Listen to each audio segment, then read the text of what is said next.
Hello everyone, welcome to my channel.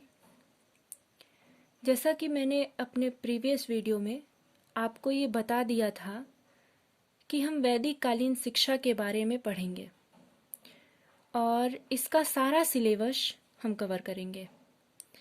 वैदिक कालीन शिक्षा जो कि शिक्षा से संबंधित हर एग्ज़ाम के लिए एक बहुत ही इम्पॉर्टेंट टॉपिक है। लगभग हर एग्ज़ाम में इससे क्वेश्चन पूछे जाते हैं। इसके पहले के वीडियो में मैंने आपको इससे संबंधित कुछ जानकारी दी थी। आज इस वीडियो में इसके दूसरे पॉइंट पर बात करेंगे। तो वीडियो स्टार्ट करने से पहले मैं आपको एक बात बोलना चाहूँगी कि अगर आप मेरे इस चैनल पर नए हैं तो प्लीज़ इस चैनल को सब्सक्राइब कर लें ताकि मेरे वीडियो का नोटिफिकेशन आप तक पहुंच सके और इसे अधिक से अधिक शेयर करें ताकि ये उन लोगों तक भी पहुंच सके जिसको इन वीडियो की आवश्यकता है।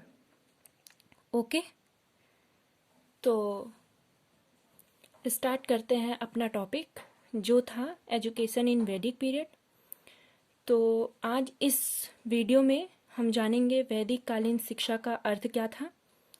तो चलते हैं पहले क्वेश्चन पर। पहला क्वेश्चन है, वैदिक कालीन शिक्षा का आधार क्या था? तो वैदिक कालीन शिक्षा का आधार वेद थे। सेकेंड क्वेश्चन है, वेद के प्रकार हैं। तो वेद 4 प्रकार के हैं: ऋग्वेद, यजुर्वेद, सामवेद, अथर्ववेद। सबसे पुराना वेद ऋग्वेद है और सबसे नया वेद अथर्ववेद है। अब क्वेश्चन नंबर 3 है, वेद को और किस नाम से जाना जाता है? तो वेद को श्रुति भी कहते हैं।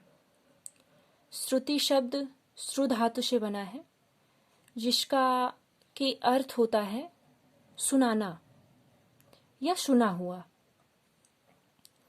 अब नेक्स्ट क्वेश्चन पे चलते हैं। वेद या श्रुति में शामिल है, या ये कह लें कि जिनके संयोग से वेद या श्रुति का जन्म होता है। तो वेद और श्रुति का जन्म इन चारों ग्रंथों से हुआ है, जो पहला है संहिता, दूसरा है ब्राह्मण, तीसरा है आरण्यक और चौथा है उपनिषद। इन चारों वर्णों में जो चीज़ें वर्णित हैं उसको मैं आप लोगों को बताती हूँ। संहिता यह वेदों का मंत्र भाग है। ब्राह्मण, इसमें मुख्य रूप से यज्ञों की चर्चा है। आरण्यक, यह 5 चीज़ों ऐत्रेय, शाखायन, बृहदारण्यक, तैत्तिरीय और 5वां है तवलकर, इससे ये मिलकर बना हुआ है। इनकी संख्या जो है 5 है। अब चौथा है उपनिषद।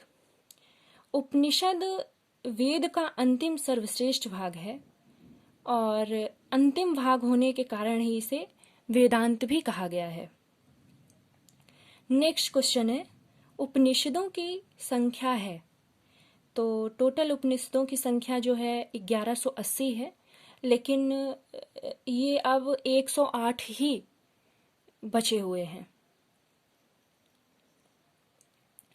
क्वेश्चन नंबर 6 है, शाविद्या या विमुक्तये सूत्र किस वेद से लिया गया है? तो ये सूत्र जो है शाविद्या या विमुक्तये, ये है ऋग्वेद से लिया गया है, जो कि हमारा सबसे पुराना वेद है। अब क्वेश्चन नंबर 7 है, शाविद्या या विमुक्तये का शाब्दिक अर्थ है। तो शाविद्या या विमुक्तये का शाब्दिक अर्थ है, विद्या एक ऐसा प्रकाश पुंज है जो संबंधनों से मुक्त कर देती है, या ये कहें कि विद्या ऐसी हो जो मुक्ति या मोक्ष का मार्ग प्रशस्त करे। अब नेक्स्ट क्वेश्चन पे चलते हैं, जो कि है ऋग्वेद के अनुसार मनुष्य के जीवन के कितने आश्रम हैं?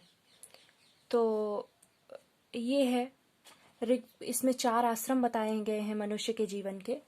पहला है ब्रह्मचर्य आश्रम, दूसरा है गृहस्थ आश्रम, तीसरा है वानप्रस्थ आश्रम और चौथा है संन्यास आश्रम। और इन चारों आश्रम की उम्र बताई गई है। तो ब्रह्मचर्य आश्रम की उम्र जन्म से 25 वर्ष तक बताई गई है। गृहस्थ आश्रम की उम्र 25 वर्ष से लेकर 50 वर्ष तक बताई गई है। वानप्रस्थ आश्रम की उम्र 50 से लेकर 75 वर्ष तक बताई गई है। और संन्यास आश्रम की उम्र 75 से लेकर 100 वर्ष या उससे भी अधिक बताई गई है, क्योंकि उस समय जो मनुष्य की औसत आयु मानी गई थी वो 100 वर्ष मानी गई थी। अब क्वेश्चन 9 है, ऋग्वेद के अनुसार जीवन के 4 आधार हैं, वो आधार कौन कौन से हैं? तो पहला आधार है धर्म, दूसरा आधार अर्थ, तीसरा आधार काम और चौथा आधार मोक्ष। सबसे पहला आधार मनुष्य के जीवन का होता था धर्म कर्म करना, उसके बाद अर्थ यानी धन प्राप्त करना, तीसरा होता था काम और सबसे अंतिम उद्देश्य होता था मनुष्य के जीवन का मोक्ष प्राप्त करना। अब क्वेश्चन नंबर 10 है, वैदिक कालीन शिक्षा का मुख्य कार्य था। तो वैदिक कालीन शिक्षा का मुख्य कार्य ज्ञान, आत्मा तथा ब्रह्म की खोज होता था। नेक्स्ट क्वेश्चन है, ऋग्वेद में मंडलों की संख्या है। तो ऋग्वेद में मंडलों की संख्या 10 है और ऋचाओं की संख्या 1028 है। अब यह आता है कि ऋचाओं में किस चीज का वर्णन किया गया है। तो ऋग्वेद की जो ऋचाएं हैं उसमें देवताओं की प्रार्थना, स्तुतियां और देवलोक में उनकी स्थिति का वर्णन किया गया है। नेक्स्ट क्वेश्चन है, ऋग्वैदिक कालीन शिक्षा को कितने भागों में वर्गीकृत किया गया है? तो ऋग्वैदिक कालीन शिक्षा को 2 भागों में वर्गीकृत किया गया है।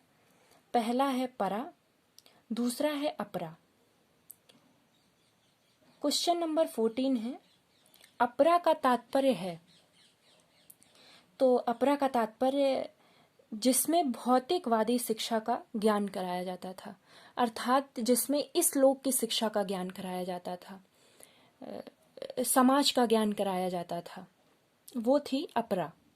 और ऋग्वैदिक कालीन शिक्षा में इसका पूर्णतः उपेक्षा की गई है, अपरा की। क्वेश्चन नंबर 15 है, परा का तात्पर्य है। तो इसका अर्थ होता, इसके अंतर्गत आध्यात्मिक ज्ञान अथवा ब्रह्म का ज्ञान आता है, अर्थात इस लोक से बाहर की शिक्षा होती थी परा। तो आज के लिए बस इतना ही।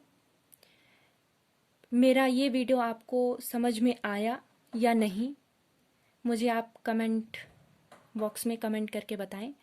और अगर आपको कोई कन्फ्यूज़न है तो वो भी बताएं, उसे हम दूर करने का प्रयास करेंगे। और यदि आप मुझे कोई सजेशन देना चाहते हैं तो वो भी हमें कमेंट कर सकते हैं। मेरा ये वीडियो आपको पसंद आया तो लाइक करें और शेयर करें। ओके, अगला वीडियो जल्दी आपके सामने आएगा, तो पढ़ते रहिए। Best of luck. Thank you very much.